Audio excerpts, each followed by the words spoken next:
Maybe people are going to get creative with those masks and make it a little bit kinky. Would you consider wearing one of these during sex? That's not a rhetorical question. That's something many Canadians are asking themselves after a recommendation from Canada's Chief Medical Officer of Health that Canadians consider masking up if they meet up with new sexual partners who are not part of their bubble during the pandemic. The suggestion has drawn a mixture of disbelief and ridicule online, but sex educators say it's high time Canadians had a serious talk about sex during a pandemic. And a warning for those of you at home, this story will have some frank conversation. Realistically, we know that most folks are probably not going to wear masks. So, your job as educators is to provide them with information, motivation, and practice the behavioral skills for safer sex. And it's really up to people whether or not they implement them. Dr. Jessica O'Reilly is a sexuality counselor with a PhD in sexology. She says in a time of pandemic, open conversations with your partner are more important than ever. In addition to masks, public health recommends people avoid kissing or other face-to-face closeness if your partner isn't part of your bubble. Some have opined that this kills intimacy, but O'Reilly says there's more than one way to get intimate.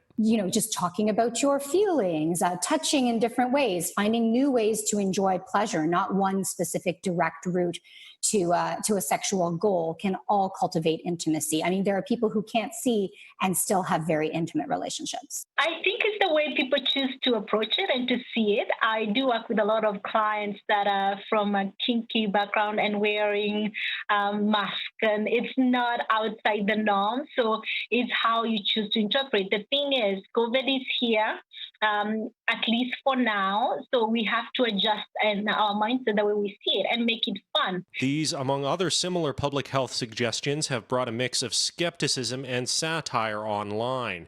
In July, British Columbia's CDC identified glory holes as a way to physically distance during sex, which quickly started trending on Twitter. But O'Reilly says it doesn't matter if people are laughing, as long as they're talking, too. Do most people have a wall with a hole in it at home? Probably not. But I think the fact that we're having these conversations is a good thing, even if it's met with humor. I mean, they'll always tell you that the most important piece of a healthy relationship or a healthy sex life is communication. But I have to say that I think a sense of humor comes a close second. So even if you're not into something, if it's opening up a conversation with your partner or partners, that's a good thing. I wouldn't mind that people are joking about it as long as they know that their sex life don't have to stop because of COVID. That's fine. Whether you make jokes or you don't make joke of it, just knowing that your sex life don't have to deteriorate because of COVID is more important. Now, all the usual rules for keeping safe during COVID-19 still apply when you're meeting new partners. Don't hook up if you're showing symptoms or you live with somebody who has underlying health conditions.